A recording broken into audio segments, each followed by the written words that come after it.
لەسەر ڕۆژنایی ڕاستپاردەکانی بەڕێز سەرۆکی حکوومەت و بە چاودێری و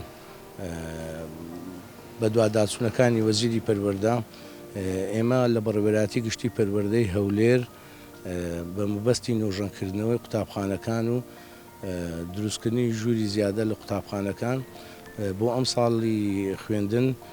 پلانێکی تۆکمەماندا ڕێشتووە بە مەبەستی نۆژەنکردنەوەی قوتابخانەکان و لە ئێستادا دەست پێکراوە بە نۆژەنکردنەوەی قوتابخانەکان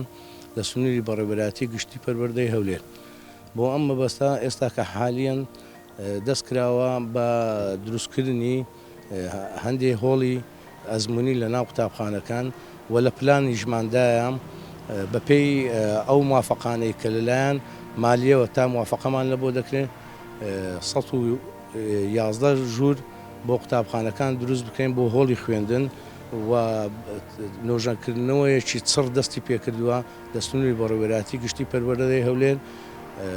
و بە دەست و پەنجەی ئەندازیارانی بەڕێوەبەراتی گشتی کە ئەم نۆژەنکردنەوە ئەنجام دەدرێت و ئێستا کە خۆمان حالیان لە موقع حازرین ڕۆژانە چاودێری کارەکان و بەڕێوەچوونی پرۆژەکان دەکەین.